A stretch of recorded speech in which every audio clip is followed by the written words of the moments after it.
Hello मित्रों, नमस्कार। Click गुरुजी में आप सभी का हार्दिक स्वागत है। मित्रों, नेट यूजीसी जेआरएफ के नोटिफिकेशन आ चुका है, जिसकी तिथि 30 सितंबर से प्रारंभ हो चुकी है। सभी लोग 28 अक्टूबर तक भरने की तिथि है उसकी। तो कोशिश कीजिए जल्द से जल्द भर दीजिए इसको, ताकि आपको नज़दीकी सेंटर भी प्राप्त हो सके और साइट भी ज़्यादा बिजी ना रहे। इसके साथ हम लोग की जो सीरीज़ चल रही थी उसको देखते हुए आगे बढ़ते हैं। और हमारा फर्स्ट जो यूनिट चली थी उसमें एक चैप्टर है समाजीकरण और शिक्षा।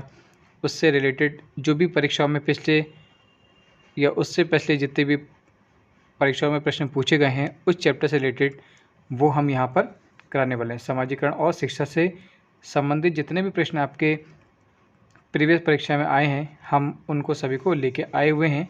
और ये क्वेश्चन लगभग 30 से 35 क्वेश्चन होंगे, लगभग शायद राउंड ऑफ 40 हो सकते हैं। तो बहुत ही कम समय में और आपको कराने का प्रयास करेंगे। बस आपको एक बार देखना है, समझना है। फिर से आप जब पूरा प्रैक्टिस पेपर करेंगे तो आपको आइडिया भी रहेगा कि कहाँ से कितने प्रश्न पूछे जाते हैं और हमें कौन सी यूनिट पे ज़्यादा फोकस करना है।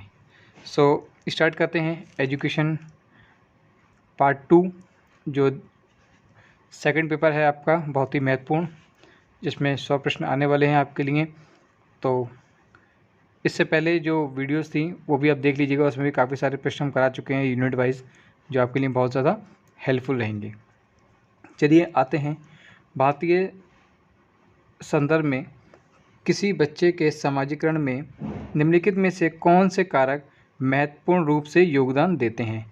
भारतीय संदर्भ में किसी बच्चे के समाजीकरण में निम्नलिखित में से कौन से कारक महत्वपूर्ण योगदान देते हैं। कौन से देते हैं? परिवार और उसके पड़ोस की अव्यवस्था, विद्यालय में आयोजित होने वाले खेलकूद, किसी खास समुदाय से संबंध होना, परिवार का निरक्षरता, विखंडित परिवार और प्रतिकूल पारिवारिक वातावरण। देखिए, इसमें इस टाइप से कूट वाले क्वेश्चन हैं, ठीक है। और आपको ये जब भी आ सकते हैं जब इसके बारे में आपको ध्यान से चीज़ों को समझने वाले हैं। तो लिखा, परिवार और उसके पड़ोस को अव्यवस्थित। ये बात बिल्कुल सही है। जब हम समाजीकरण की बात करते हैं तो परिवार और पड़ोस का बहुत बड़ा रोल होता है इसमें। विद्यालय में आयोजित होने वाले खेलकूद, इससे इसका कोई ज़्यादा महत्व नहीं है। किसी खास समुदाय से संबंध होना, बिल्कुल सही बात है। समुदाय से संबंध होना बहुत ज़रूरी बात है। परिवार की निरक्षरता नहीं, इससे भी कोई खास योगदान नहीं है इसका। विखंडित परिवार और प्रतिकूल पारिवारिक वातावरण, बिल्कुल सही बात है। वातावरण का होना बहुत ही ज़्यादा महत्वपूर्ण है। तो ऑप्शन नंबर बी यहाँ पे बिल्कुल करेक्ट हो जाएगा, ठीक है। इस टाइप के कोड वाले क्वेश्चन आते हैं तो इनको ध्यान से समझिएगा, ध्यान से पढ़िएगा, ताकि उसका जो प्रश्न है वो अच्छे से आप दे सकें। प्रश्न नंबर 2 पे आते हैं। प्रश्न नंबर 2 लिखा है, नीचे दी गई सूची में उन विकल्पों को चिन्हित कीजिए जो सामाजिक गतिशीलता के लिए उत्तरदायी हैं। नीचे दिए गए कूट में से सही उत्तर चयन कीजिए। शिक्षा के अवसरों का व्यापक विस्तार उपलब्ध कराना, पूर्व परिस्थितियों में मोहमुक्त महसूस कराना, शहरीकरण और औद्योगिक के लिए प्रौद्योगिकी में आधारित क्षमता, जीवन और जीवन प्रवाह की समस्याओं के प्रति उदासीनता, व्यवहार का पारिवारिक जुड़ाव। तो पूछा गया है कि इसमें सामाजिक गतिशीलता के लिए किसके लिए उत्तरदायी है। तो देखिए, शिक्षा के अवसर जहाँ अवसर हैं व्यापक विस्तार उपलब्ध करना, बिल्कुल सही बात है। ये आप थोड़ा सा माइंड थोड़ा कॉन्शियस कीजिएगा अपने लिए। आपने जब सीटेट एंड यूपी टेट की तैयारी की होगी तो यहाँ पर काफ़ी चीज़ें आपको यहाँ पे आपका माइंड ब्रेम हुआ होगा। पूर्व परिस्थितियों में मोहमुक्त महसूस होना, महसूस वाली बात यहाँ बिल्कुल नहीं होती है, इससे कोई मतलब नहीं है। शहरीकरण और औद्योगिकरण के लिए प्रौद्योगिकी पर आधारित क्षमता, बिल्कुल सही बात है। जीवन निर्वाह की समस्याओं के प्रति उदासीनता, नहीं, समस्याओं से मतलब नहीं है, वो उदासीनता बिल्कुल नहीं होती है। व्यवहार का पारस्परिक जुड़ाव, नहीं, इससे भी कोई मतलब नहीं है। तो ऑप्शन नंबर ए यहाँ पर बिल्कुल करेक्ट हो जाएगा, ठीक है। चलिए नेक्स्ट क्वेश्चन पे आते हैं। नेक्स्ट क्वेश्चन, आपके सामने ये रहा। निम्नलिखित में से कौन से विकल्प शिक्षा के अवसर की क्षमता के संदर्भ में सबसे सर्वाधिक संगत हैं? शिक्षा के अवसर की समानता के संदर्भ में सर्वाधिक संगत है। इसके मिलते जुलते कौन से हैं? जाति, रंग और धर्म से निरपेक्ष उत्तम गुणवत्ता वाली शिक्षा की समानता सुनिश्चित करना। शिक्षा के असमानता संदर्भ है। जाति, धर्म, रंग निरपेक्ष उत्तम गुणवत्ता वाली शिक्षा समानता सुनिश्चित करना, बिल्कुल सुनिश्चित करने वाली बात है। जरूरतमंद लोगों के वित्तीय सहायता और अन्य सहायक सेवाएं उपलब्ध कराना, नहीं, इससे कोई मतलब नहीं है इसका। कम आय वाले और शैक्षिक रूप से वंचित समूह के लिए कल्याण योजना का उपयोग सुनिश्चित कराना, बिल्कुल सही बात है।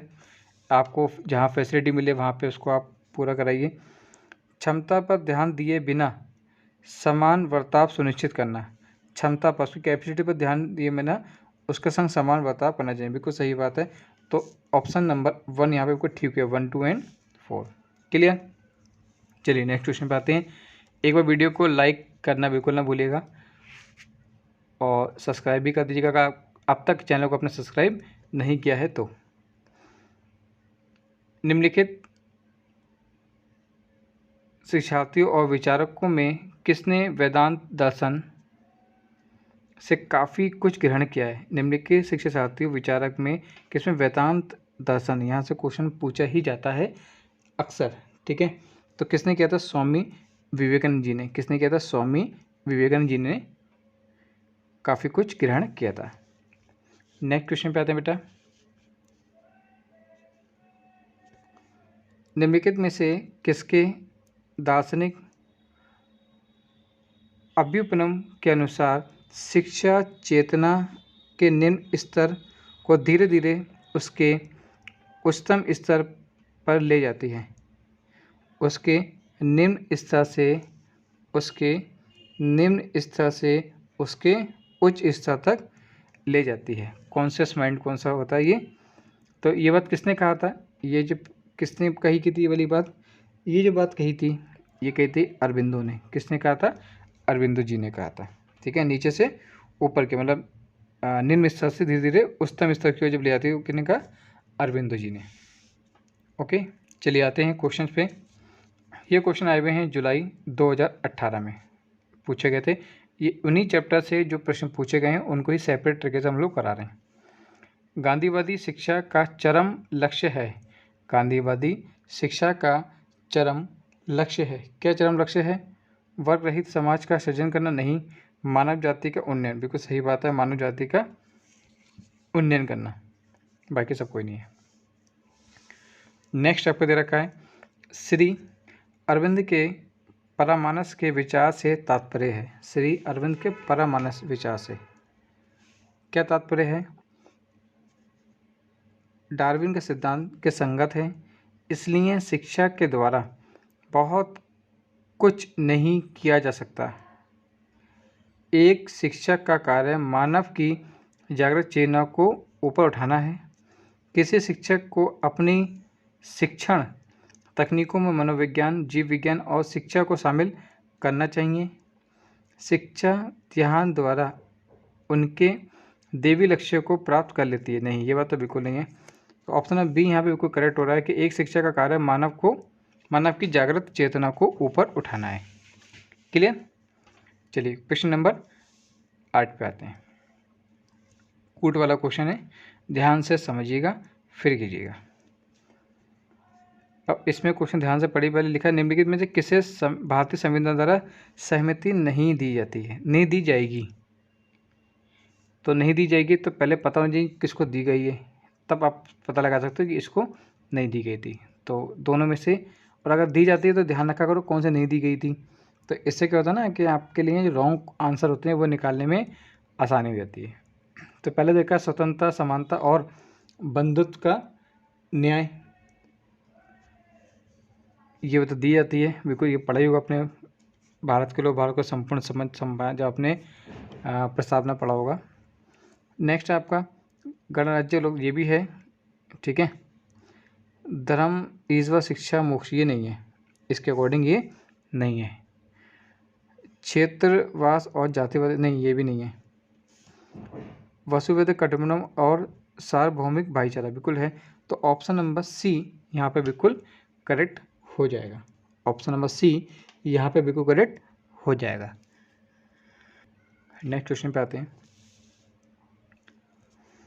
शैक्षिक अवसरों की समानता की अवधारणा का निहितार्थ है। शैक्षिक अवसरों की समानता की अवधारणा का निहितार्थ है, क्या है? विद्यार्थियों को पुस्तकें एवं गणेश वस्त्र मुहैया कराना। तो मैं समझता हूँ कि इस टाइप की समानता से कोई मतलब नहीं है। विद्यार्थियों को उनकी योग्यता अनुसार संसाधन उपलब्ध कराना, बिल्कुल सही बात है। विद्यार्थियों को आधिकारिक विषयों को सीखने के लिए प्रोत्साहित करना, आधिकारिक विषयों से मतलब नहीं है यहाँ पे, ठीक है, ये भी नहीं होगा। विद्यालयों आधारित परीक्षाओं में सफलता हेतु अधिगम की परिस्थितियों को इष्टतम करना। देखो परिस्थिति से मतलब यहाँ बिल्कुल नहीं होता है, तो कौन सा होगा? विद्यार्थी को उनकी योग्यता का संसाधन उपलब्ध कराना। ओके, चलिए नेक्स्ट क्वेश्चन पे आते हैं। एक शिक्षक सही मायने में तब तक नहीं सिखा सकता जब तक कि वह स्वयं नहीं सीख रहा हो। बिल्कुल सही बात है। ये विचार किसके द्वारा कहा गया? बहुत ही कॉमन क्वेश्चन है ये, और मैक्सिमम सब्जेक्ट को पूछा जाता है। तो किसने बात कही थी? ये टैगोर जी ने। किसने कहा था? टैगोर जी ने। नेक्स्ट क्वेश्चन पे आते हैं। Question number 11। भारतीय संविधान में स्वतंत्रता के महत्व का आशय है। भारतीय संविधान में स्वतंत्रता के महत्व का आशय है। क्या आशय है? एक शिक्षक पूर्ण स्वतंत्रता और स्वाधीनता की हिमायत करेगा। एक शिक्षक को विद्यार्थियों को जीवन में धर्म सिद्धांत के प्रभाव या भय से मुक्त होने में सहायता करनी चाहिए। बिल्कुल सच बात है ये। एक छात्र कुछ भी पढ़ सकता है, यहाँ तक कि पाठ्यक्रम के बाहर नहीं, ये बात तो बिल्कुल नहीं है, इसका कोई मतलब ही नहीं बनना है। एक शिक्षक को अच्छा महसूस करने में विद्यार्थियों की सहायता करनी चाहिए। महसूस करने से मतलब नहीं है यहाँ पे, तो कौन सा होगा? ऑप्शन नंबर 11 बिल्कुल यहाँ पर करेक्ट हो जाएगा। नेक्स्ट क्वेश्चन बात है क्वेश्चन नंबर 12 पे। शिक्षा को प्रभावित करने वाले निम्नलिखित कारकों को सबसे अधिक प्रयुक्त क्रम में व्यवस्थित कीजिए। शिक्षा को प्रभावित करने वाले निम्नलिखित कारकों को सबसे ज़्यादा उपयुक्त करने वाले क्रम में व्यवस्थित कीजिए। लोकतंत्र, धर्म, राजनीति या आधुनिकीकरण। तो इसको बड़ा सीक्वेंस से आपको लगाना है। और देखिए मैं आपको ट्रिक बताता हूँ। यहाँ पे ना जब भी कभी ऐसे प्रश्न आए करें तो ध्यान रखिए कि कुछ कॉमन होते हैं। जैसे इसमें दे रखा है लास्ट में 4 आ रहा है, या लास्ट में 3 आ रहा है, तो या तो इन दोनों में कोई आंसर है या इन दोनों में से कोई आंसर है। बात क्लियर? लेकिन थोड़ा सा डाउट हो रहा है हमको कि शुरू में सबका अलग अलग है, तो क्या करते हैं फिर सही से इसको चेक करके सीक्वेंस लगा के देखते हैं कि कौन सा ठीक है।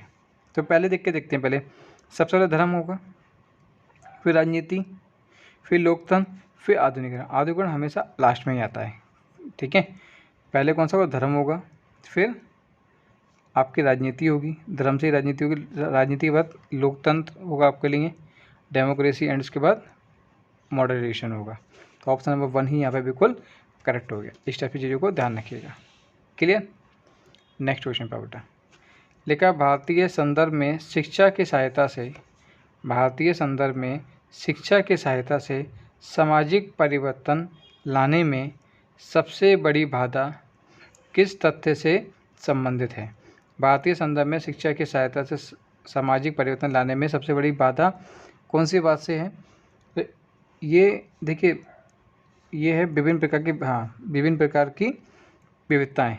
न धर्म से है, न क्षेत्रवाद से है, न नित्य जातीयता से है। किससे? विभिन्न प्रकार की विविधताएँ से हैं। नेक्स्ट क्वेश्चन पे देखिए, ये जनवरी 2017 के क्वेश्चन है, ध्यान समझिएगा।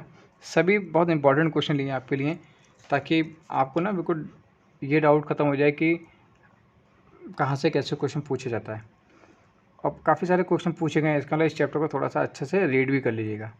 शिक्षा में आरक्षण नीति के माध्यम से, शिक्षा में आरक्षण नीति के माध्यम से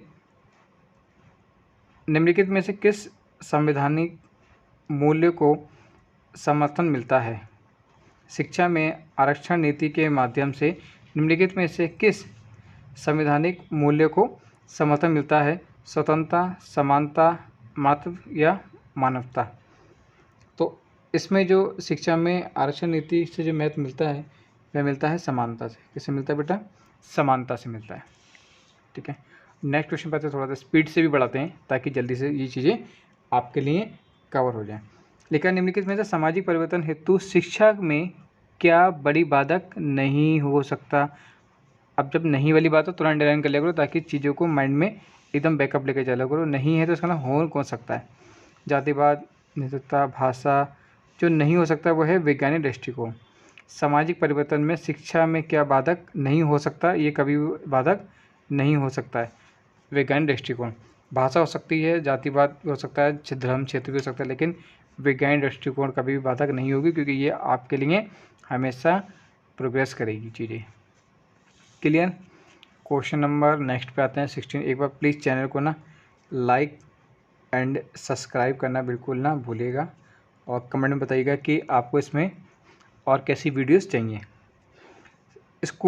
समान स्कूल प्रणाली का उद्देश्य निम्नलिखित में से किस मुद्दे का समाधान करना है? समान स्कूल प्रणाली का उद्देश्य निम्नलिखित में से किस मुद्दे का समाधान करना है? आधुनिकता की बुराइयां, सामाजिक असमानता, शिक्षा में बाह्य हस्तक्षेप या जाति आधारित आरक्षण प्रणाली। तो किसको करना चाहिए इसमें? स्कूल प्रणाली में किस मुद्दे का समाधान करना चाहिए? सामाजिक समानता। किसमें? सामाजिक समानता। नेक्स्ट क्वेश्चन पे आता है बेटा, ये कोट वाले क्वेश्चन मतलब सूची वाले क्वेश्चन है और इसमें से अगर दो एक के भी नाम पता होते हैं तो हम बहुत जल्दी इसका आंसर निकाल लेते हैं। तो इसमें मुद्दे की ढूंढ लिया करना अपने जो आपको मालूम हो, जो नाम आपको अच्छे से मालूम हो तो उसको पहले कर लो आप उसको। गांधी जी के बारे में तो ज़्यादा पढ़े रखा सबने, है ना? तो गांधी जी का क्या था? Tolstoy form. प्रमुख संस्था कौन सी थी इनकी? Tolstoy form. पूछा गया विचारक और प्रमुख संस्था।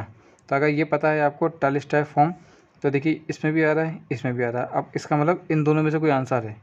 क्लियर? अब अगर जिसके बारे में पता हो, विवेकानंद जी के बारे में सबने बहुत ज़्यादा पढ़ रखा होता है, ठीक है?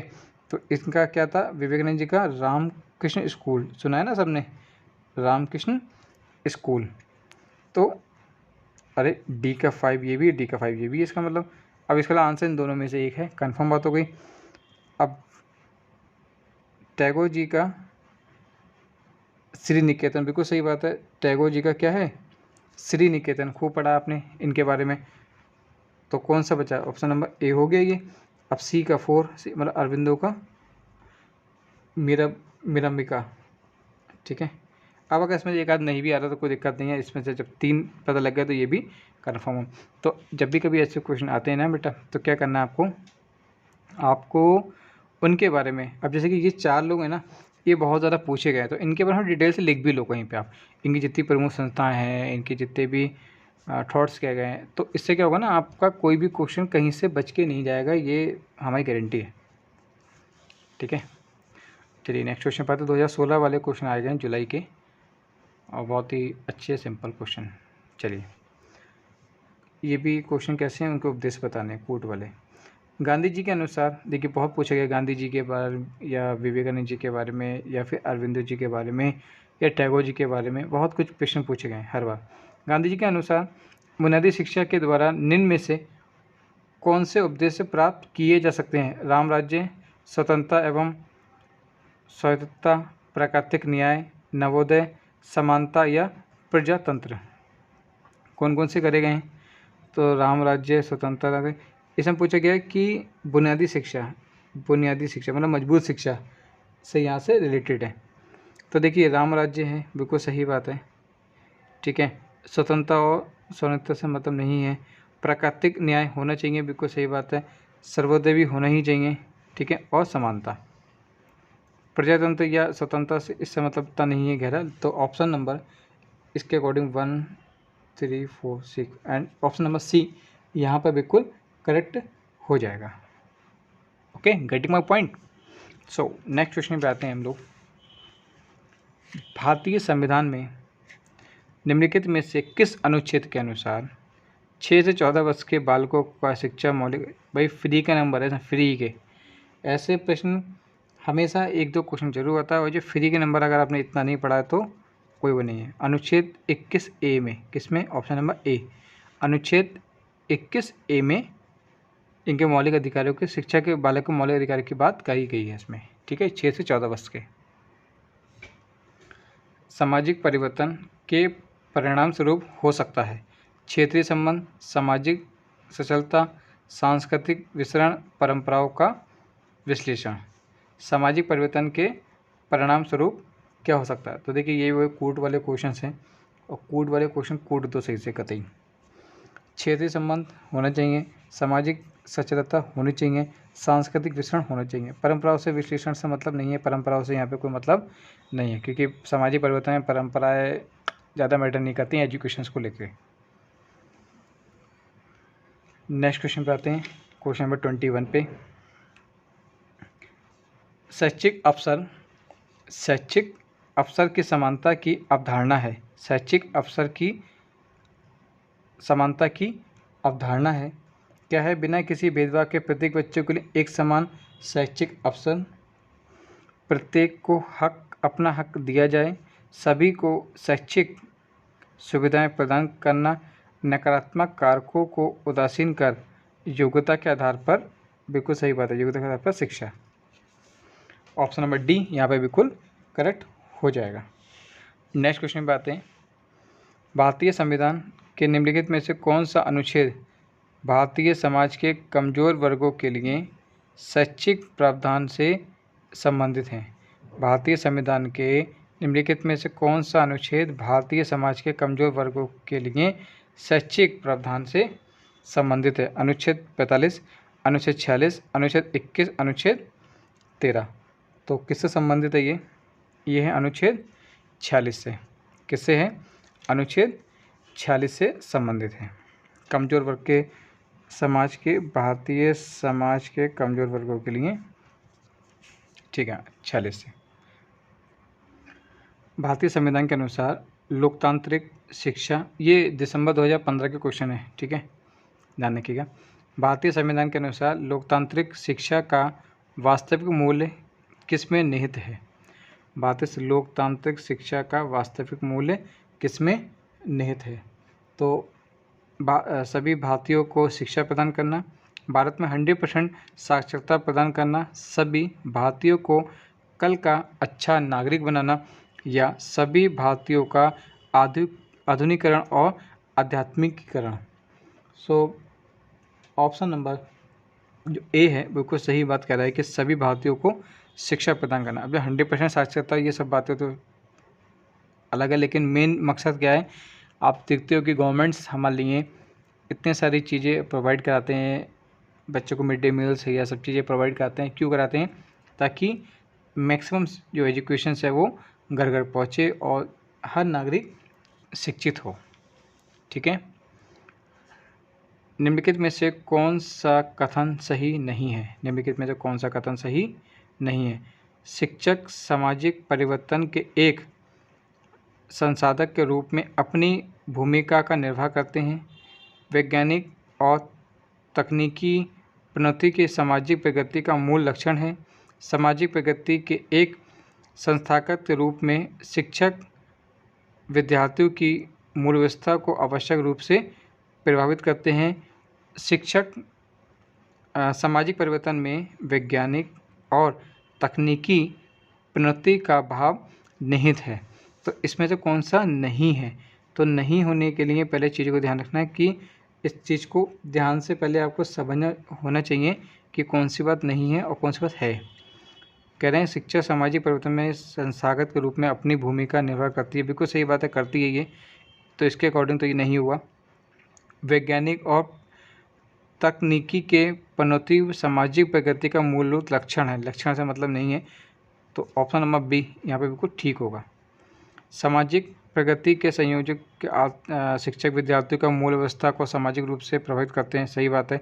सामाजिक परिवर्तन वैज्ञानिक और तकनीकी प्रोन्नति भाव होता है, ठीक है। लक्षण नहीं होते हैं, पूरे भाव होते हैं। तो ऑप्शन नंबर बी यहाँ पे बिल्कुल करेक्ट हो जाएगा। नेक्स्ट क्वेश्चन पे आते हैं, थोड़ा और स्पीड से आते हैं। लिखता है कि निम्नलिखित में से कौन सा विचारक शिक्षा में आधुनिक विज्ञान और प्रौद्योगिकी को प्राथमिकता नहीं देता है।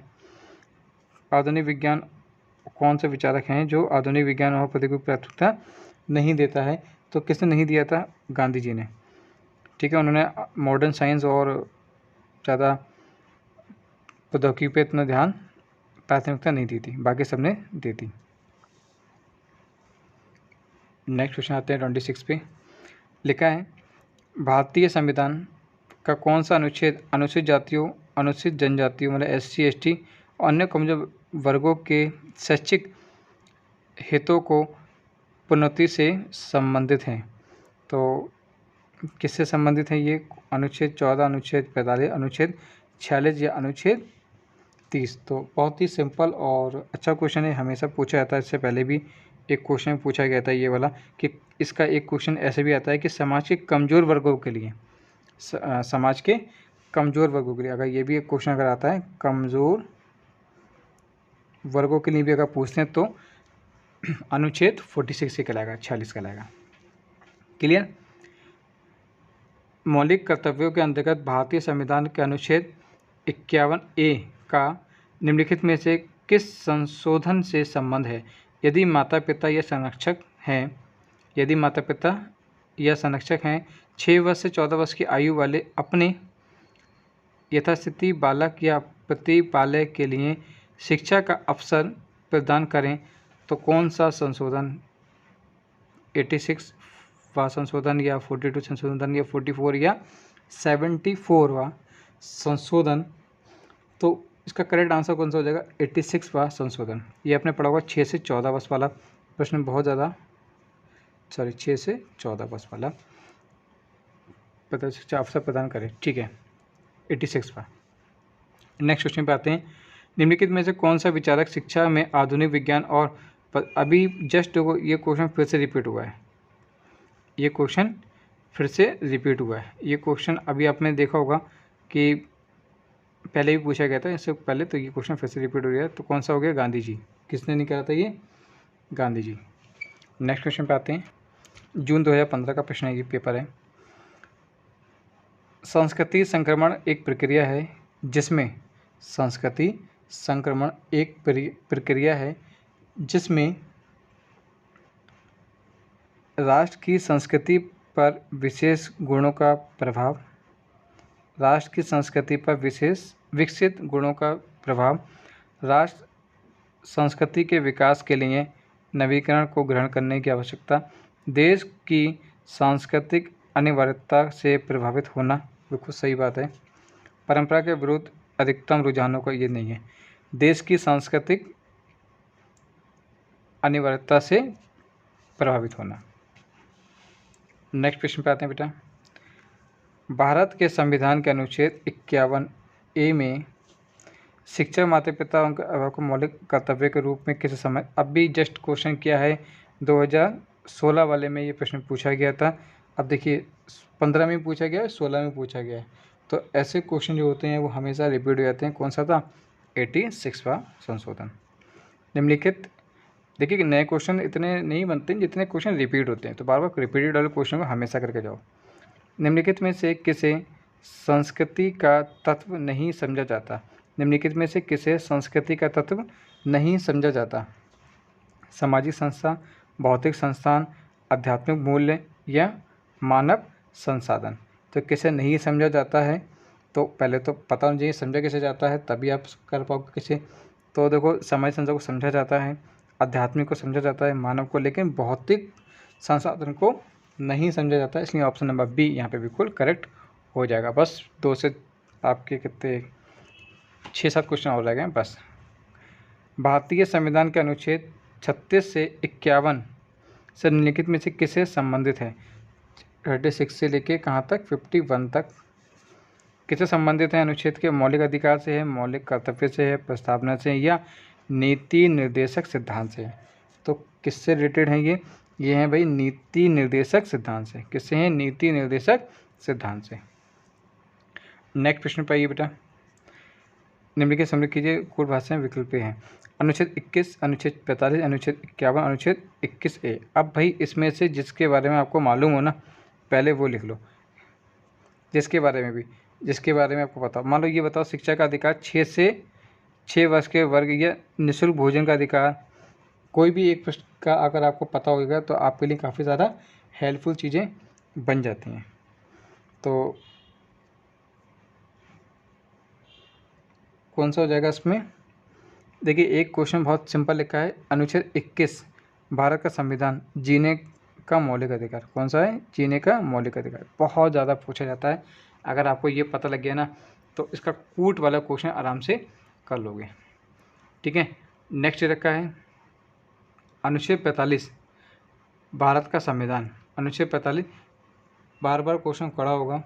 शिक्षा का अधिकार, शिक्षा का अनुसार अधिकार 6 वर्ष तक के वय वर्ग, 6 वर्ष तक के वय वर्ग शिक्षा का अधिकार, ध्यान रखना। अनुच्छेद 45 में 2 मिल गया आपको।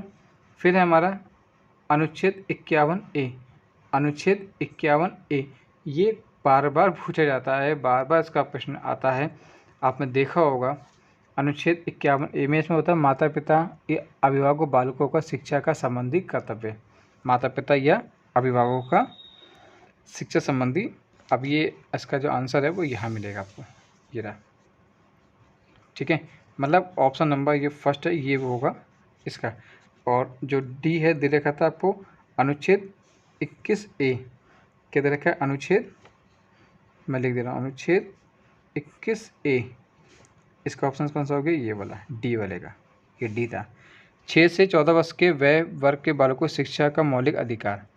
ठीक है, तो कंफ्यूज नहीं होना है आपको। एक 21A है, एक खाली 21 है। 21 है खाली वो जीने का मौलिक अधिकार है, और 21 है कौन सा है? 6 से 14 वर्ष के बालकों को शिक्षा का मौलिक अधिकार है। क्लियर? और ये वाला कौन सा था? ये था आपका अनुच्छेद 51A। ठीक है, माता पिता या अभिभावकों बालकों को शिक्षा संबंधी कर्तव्य। क्लियर? नेक्स्ट क्वेश्चन पे आते 2014 वाले क्वेश्चन है। इसमें से 5 क्वेश्चन पूछे गए थे यहाँ पे इस पे से। भारत में समान शैक्षिक अवसर वाक्यांश का अर्थ है। भारत में समान शैक्षिक अवसर वाक्यांश का अर्थ है। तो क्या अर्थ है इनका? इनका जो उच्च शिक्षा प्राप्ति के सभी बच्चों को समान अवसर, उच्च शिक्षा प्राप्ति नहीं, ये बात बिल्कुल यहाँ पे कोई भेदभाव, यहाँ पूछा गया समान शैक्षिक अवसर, और ये बात क्या कह रहे हैं? उच्च शिक्षा प्राप्ति के सभी बच्चों को। तो ये को ना जो अच्छा बच्चा उसको खाली हम मौका देंगे। प्रत्येक बच्चे के लिए शैक्षिक अवसरों की समानता, प्रत्येक बच्चों के लिए शैक्षिक नहीं, बच्चा वही होगा जो उसमें क्वालिफाइड होगा। जिस प्रकार की शिक्षा बच्चों के लिए उपलब्ध है उसमें प्रत्येक बच्चों को समान अवसर है। ये भी कोई बात नहीं बन रही है। जिस प्रकार की शिक्षा के लिए कोई बच्चा उपयुक्त है, जिस प्रकार की शिक्षा के लिए कोई बच्चा उपयुक्त है उसके लिए उसे समान अवसर, प्रत्येक बच्चे का लिए नहीं आएगा, उसे समान अवसर। तो ऑप्शन नंबर डी, क्योंकि प्रत्येक बच्चे के लिए समान अवसर नहीं सकते, लेकिन उसके लिए जो बच्चा उपयुक्त है उसके लिए चीज़ें प्रोवाइड करा सकती हैं। नेक्स्ट क्वेश्चन पे आते हैं 35। समग्र शिक्षा की संकल्पना किसका योगदान है? समग्र शिक्षा की संकल्पना किसका योगदान है? तो किसका योगदान है? ये अरविंदो जी का। किसकी है? अरविंदो जी की, ध्यान रखना, अरविंदो जी की। संस्कृति के निम्नलिखित में से क्या नहीं है? क्या नहीं है? निरंतर प्रवाह, संचयी, प्राथमिक रूप से भौतिकवादी या विकास में असमान। तो क्या नहीं है? जो नहीं है उसको ध्यान रखो, कौन सी नहीं है? प्राथमिक रूप से भौतिकवादी, फिर बताता है भौतिकवादी। नेक्स्ट क्वेश्चन पे आ जाओ। निम्नलिखित संस्कृति ग्रहण किसकी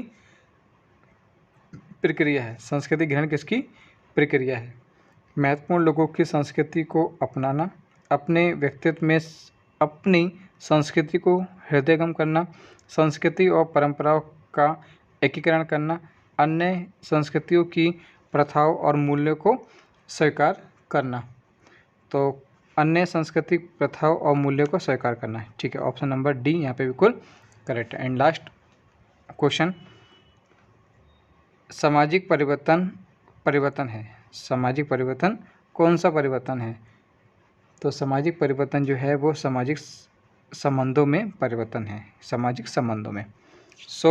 यहाँ से सामाजिक एवं शिक्षा से रिलेटेड यूनिट 1 में जो चैप्टर 4 होता है बहुत ही महत्वपूर्ण होता है। काफ़ी सारे क्वेश्चन मतलब 38 क्वेश्चन आए। अब मान के चलो कि 2023 तक में कम से कम नहीं तो 50 से 60 क्वेश्चन यहाँ से पूछे गए हैं, बार बार रिपीट हो रहे हैं। तो ध्यान रखिएगा इस यूनिट को और इस चैप्टर को अच्छे से पढ़ के जाइएगा, आपके लिए बहुत ज़्यादा हेल्पफुल रहेगा। प्लीज़ एक बार चैनल को लाइक एंड सब्सक्राइब करना बिल्कुल ना भूलिएगा।